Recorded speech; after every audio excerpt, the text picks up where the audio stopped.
Hey guys, it's me, not editing Y2K, just regular Y2K. This is a rare offline video recording. After the shit show of last week and the news cycle, I'm super tired and I need some rest today, so I won't be streaming. Sorry about that. I just wanted to make this video to acknowledge the barn burner of a news story that dropped on Sunday. Joe Biden has dropped out of the presidential race. Kamala Harris is now the presumptive nominee for the Democratic Party, and the VP pick is to be decided at the convention in August. If you'll bear with me further, I have some analysis to give in a much shorter format than like a full stream segment, or maybe not. We'll see. Uh, Anyways, yeah. Number one, energy. Kamala Harris is obviously a lot younger than Joe Biden and Donald Trump. That's crazy. You're just telling me about this now for the first time. And from a couple recent posts and ads and media appearances, she's already capable of projecting that energy to mobilize a base of political support with, her very whimsical attitude, laughing, and the coconut pill. The you exist in the context of all that came before you. So that's good. Projecting that energy. Number two, fundraising. Literally in the day after Joe Biden stepped down from the campaign, the Democrats broke fundraising records, raising easily over $50 million in one day.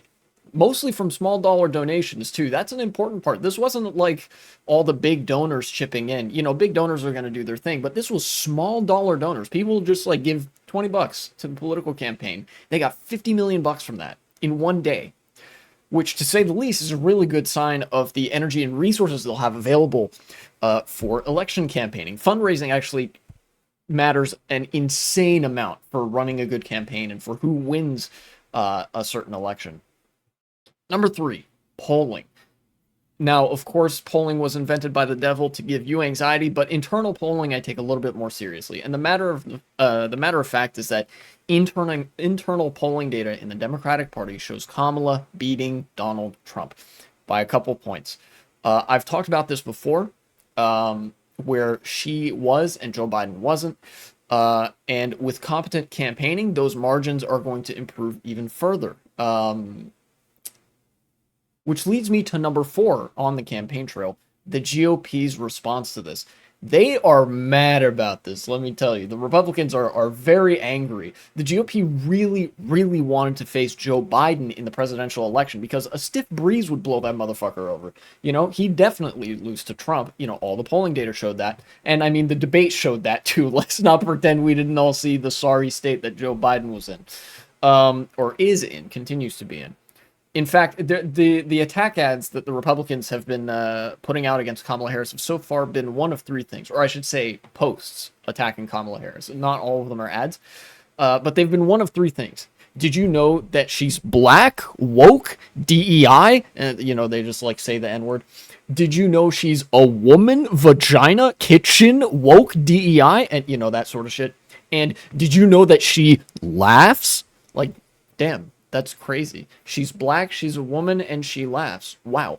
Suffice it to say, they have absolutely nothing against Kamala Harris. There is a lot of latent racism and sexism, of course, in the American public, but there's not a lot of blatant racism, which is interesting to note because with the GOP being as consolidated as it is, and all of the fascists being as like hardcore as they are, the fascists are kind of a small minority, the people who are in the know about what rhetoric to use. And I think they and the GOP media machine are incapable of tapping into the latent, the more subtle racism and sexism because they're too hopped up on the blatant racism and sexism, just saying woke, DEI, N-word, vagina, kitchen, whatever, So that's pretty good.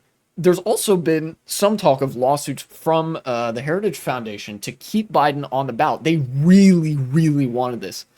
Thankfully, those are a load of horse shit. There's absolutely nothing there. There's nothing to challenge even because Joe Biden was only the presumptive nominee. The convention hasn't happened yet.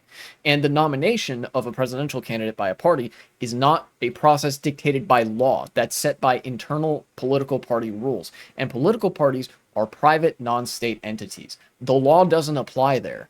So that's the big points.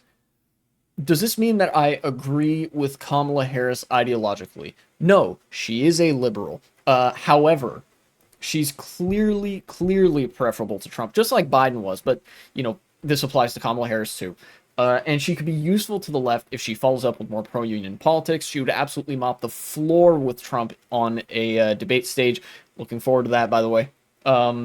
And she's a bit more pliable than Joe Biden was on the issue of Israel-Palestine. Joe Biden has said unprompted several times that he is a Zionist.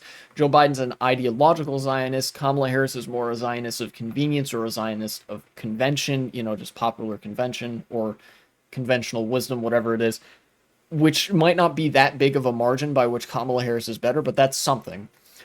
She's a decently good pick to basically buy time for the left, to organize more, build class consciousness, etc., etc. Direct action buzzwords. You know what I'm talking about. If she wins, we're at least not going to die, and I think that's important. So with that said, drop out of your coconut tree. Go vote, do your thing, because we're all burdened by, or excuse me, we're all unburdened by what has come before. And we are all enlightened by the possibility of what can be. But that's it. All right. Thanks for watching. I'll see you guys next time.